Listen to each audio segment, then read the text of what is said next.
এখানে অনেক যুবক আছে, তাদেরকেও জিহাদ বিষয়ে সঠিক বিষয়টা বোঝার দরকার আছে না নাই? আমরা দেখেছি আজকেও এক উপদেষ্টা বলেছেন যে জঙ্গিবাদকে এড়িয়ে যাওয়া যাবে না, জঙ্গিবাদকে প্রশ্রয় দেওয়া যাবে না।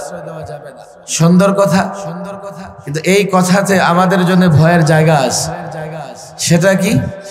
গত 16 বৎসরে টুপি দাড়িওয়ালাদেরকে জঙ্গি বানানোর সবচাইতে বেশি ষড়যন্ত্র করা হয়েছে। আপনি যখন জঙ্গিবাদ বলবেন, পাশাপাশি এই কথাটাও বলবেন যে জঙ্গিবাদের নামে কেউ যেন গ্রেফতার না হয়। জিহাদের একটা সঠিক ব্যাখ্যা আমাদের ছাত্র সমাজ, আমাদের যুবকদের সামনে থাকা উচিত। দ্বিতীয় বিষয় নিয়ে কথা বলতে হবে, সংবিধান নিয়ে। আমার মনে হয় সংবিধান নিয়ে আলোচনা হয়েছে। আমি নিজে যেহেতু সংবিধান সংস্কারের প্রস্তাবনা পেশ করেছি, সংবিধান সংস্কারের জন্য যে কমিশন গঠন করা হয়েছে, সেখানে আমাকে আহ্বান জানানো হয়েছিল। আমি প্রস্তাব দেওয়ার জন্য সম্মতি দিয়েছি। ইতিমধ্যে একটা সংক্ষিপ্ত প্রস্তাবনাও দিয়েছি। আরো বিস্তৃতভাবে ওলামাদের পক্ষ থেকে এই সংবিধান সংশোধনের জন্য আমরা প্রস্তাবনা দিব, সেটা দিতেই হবে।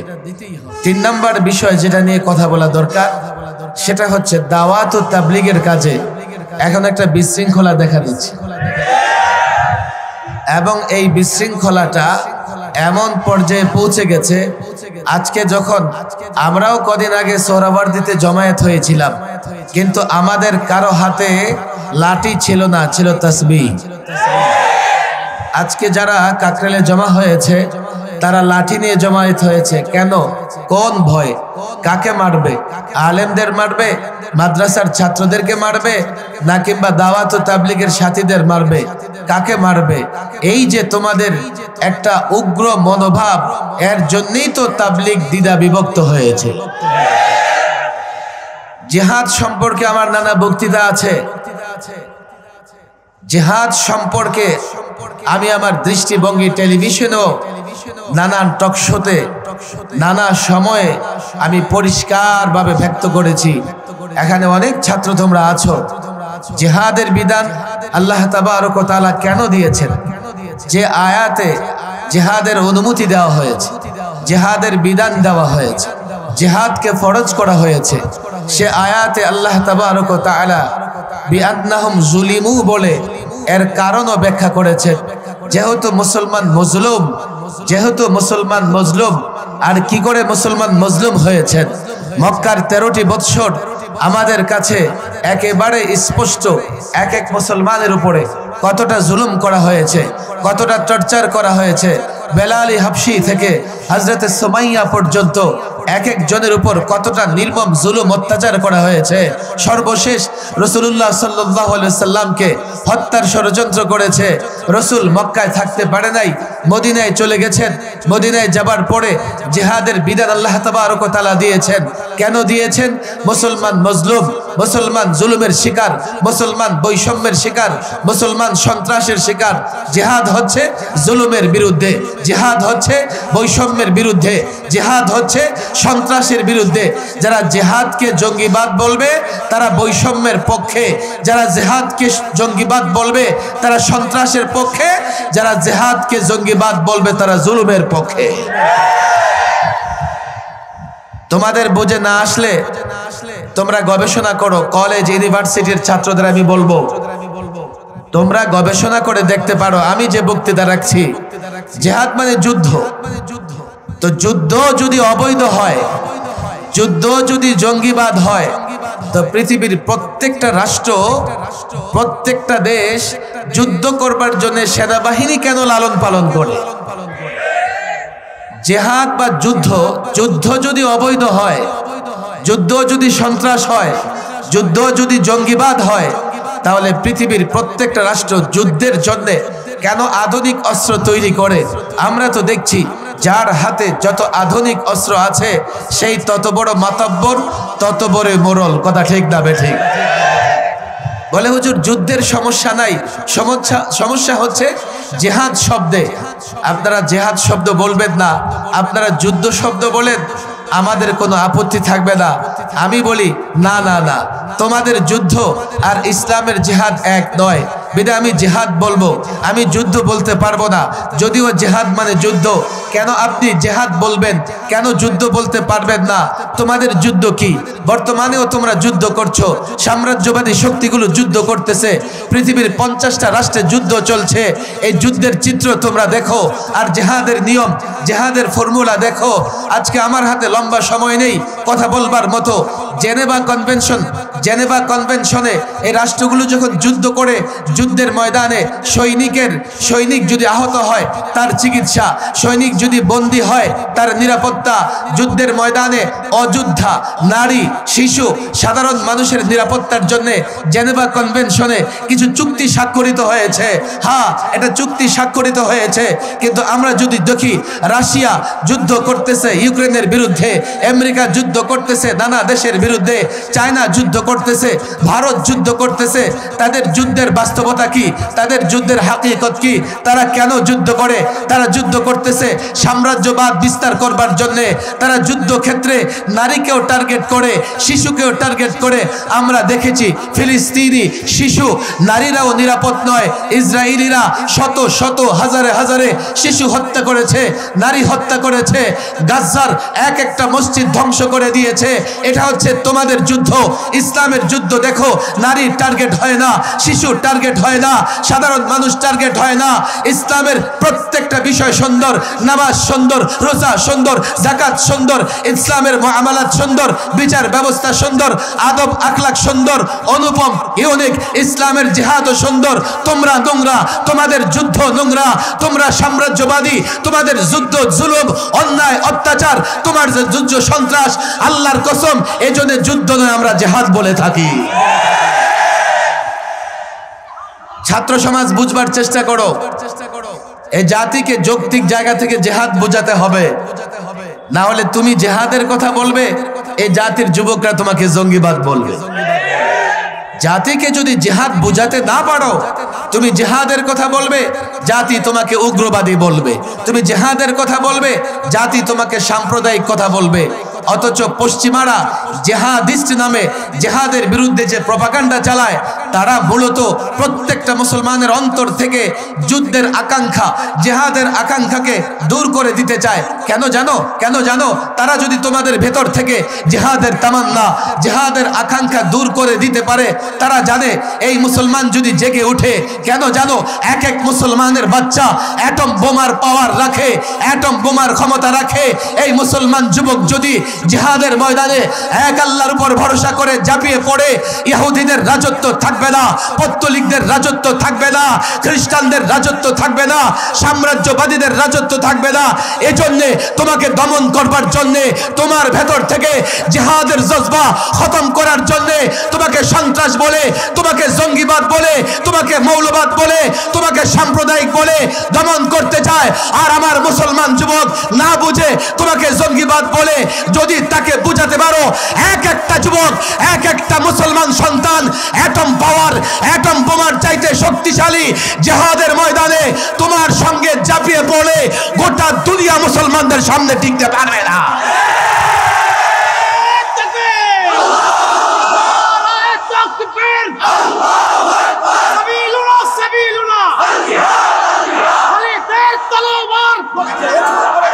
তারা বলবে কি, হুজুর জিহাদের নামে তো অনেক জায়গায় অনেক উল্টাপাল্টা কাজ হচ্ছে।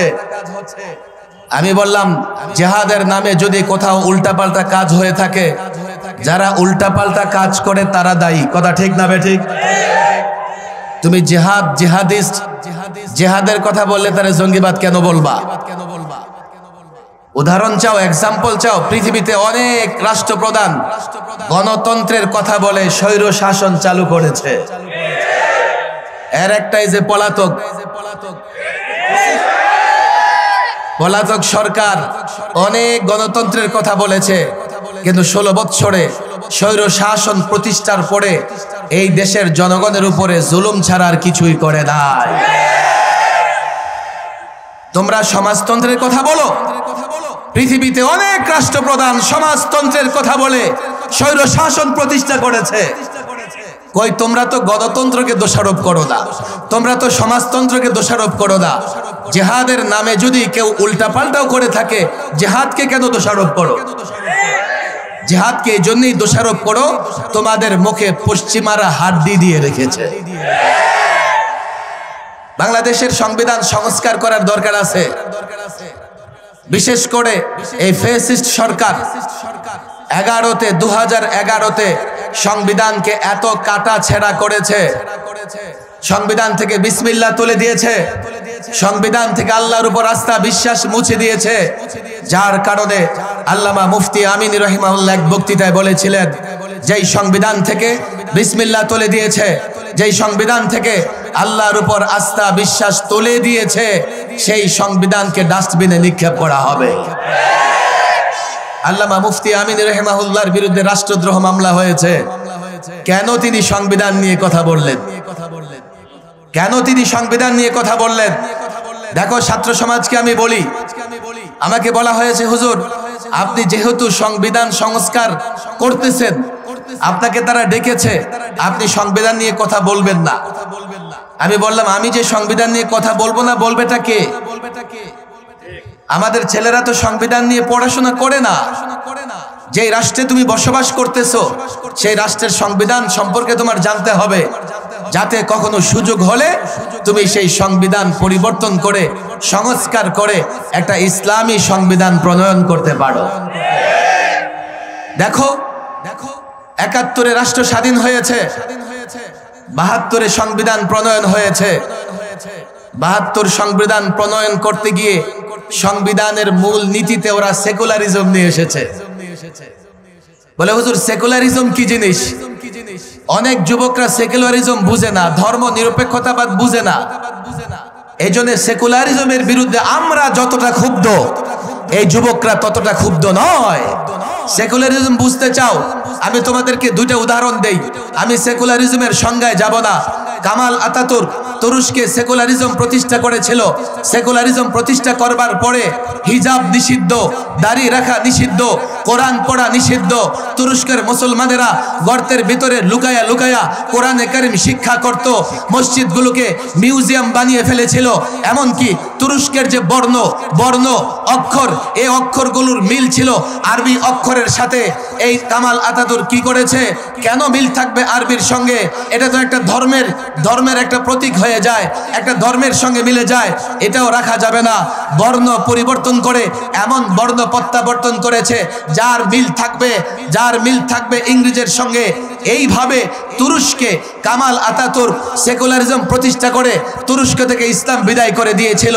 যদিও এখন মিস্টার এরদোগান এসে, যেই তুরস্কে কোরআন পড়া নিষিদ্ধ ছিল, এখন তুরস্কে রাষ্ট্রীয় অনুষ্ঠান শুরু হয় প্রেসিডেন্টের কোরআন তেলাওয়াতের মাধ্যমে। বাংলাদেশ, হুজুর তুরস্কের ইতিহাস তো শুনলাম, বাংলাদেশে সেকুলারিজমে আপনার সমস্যা কোথায়? আপনার মাথা ব্যথা কোথায়? তোমরা জানো 2011-তে সংবিধানে সেকুলারিজম আসছে। 12-তে শিক্ষা পাঠ্যক্রম, শিক্ষা সিলেবাস প্রণয়ন করা হয়েছে। যেহেতু রাষ্ট্রের ধর্ম নাই, যেহেতু রাষ্ট্র ধর্মহীন, তাহলে শিক্ষায় ধর্ম থাকবে না। এজন্য তারা কি করলো? নবীদের জীবনীবাদ, সাহাবীদের জীবনীবাদ, মুসলিম লেখকদের জীবনীবাদ, এইভাবে শিক্ষা ব্যবস্থাকে সেকুলারিজমের মাধ্যমে তারা প্রণয়ন করে জাতির শিক্ষার্থী সন্তানদেরকে নাস্তিক মোরতাদ বানানোর ষড়যন্ত্র করেছিল। তাদের সেকুলারিজমের প্রভাবটা কোথায় পড়েছে দেখো। সর্বাগ্রে তারা শিক্ষা ব্যবস্থায় হাত দিয়েছে।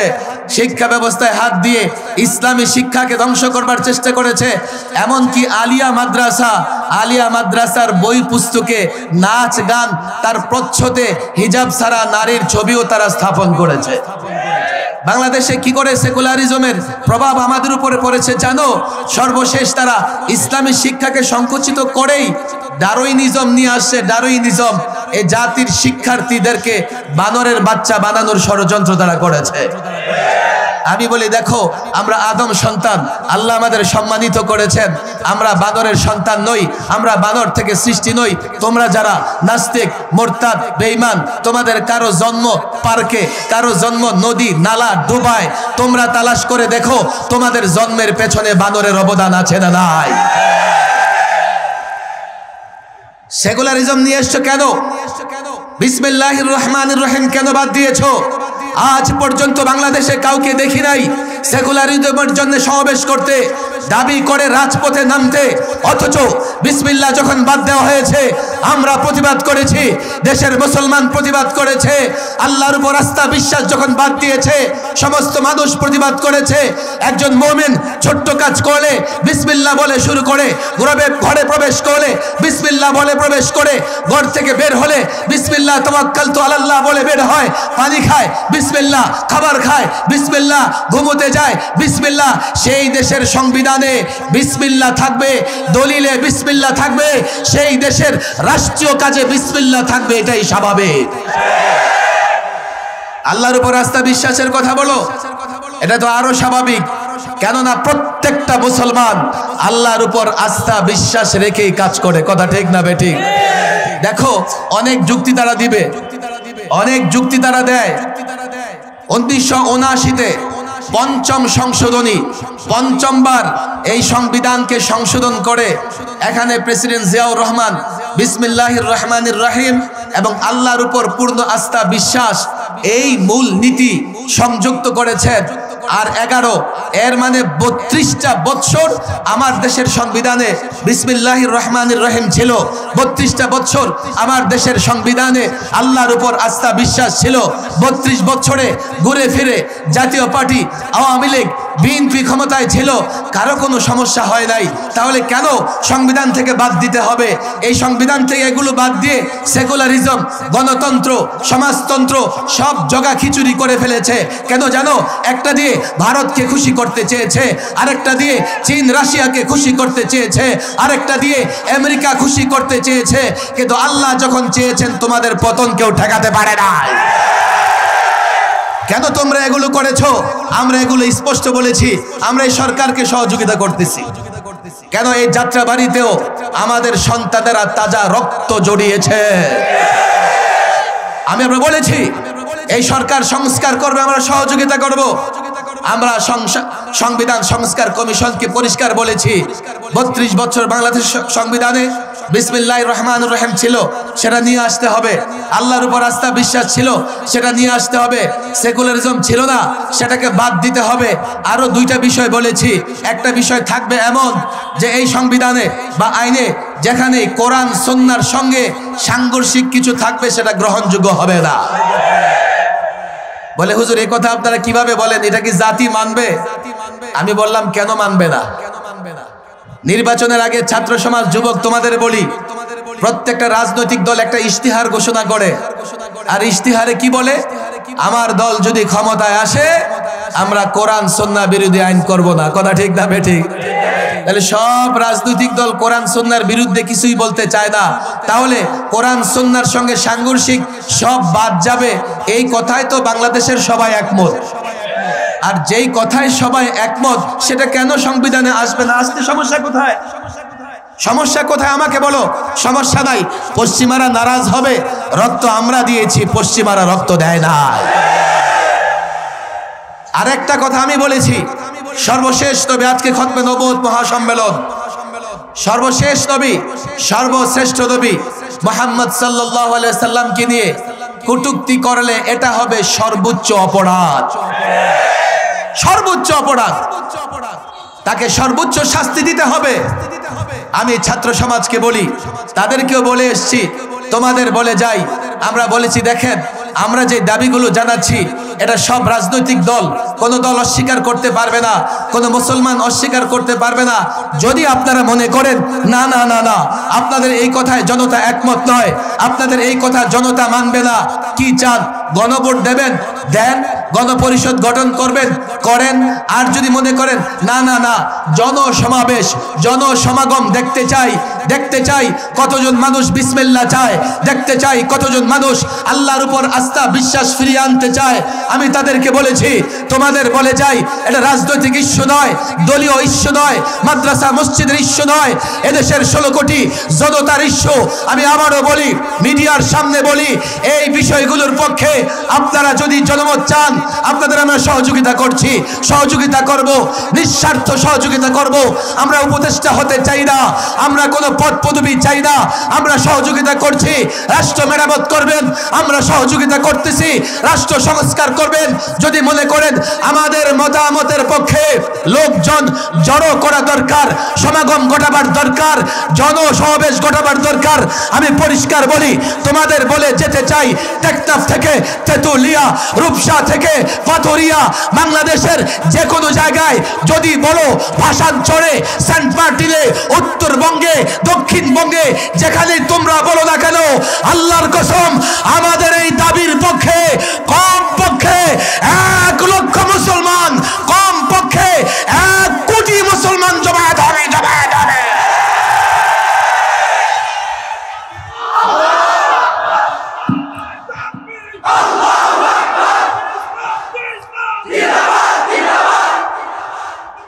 আমাদের এতাতি ভাইদের আমি বলি, শোনো, তোমরা তো শুধুমাত্র দাওয়াত ও তাবলীগের কাজের সঙ্গে জড়িত।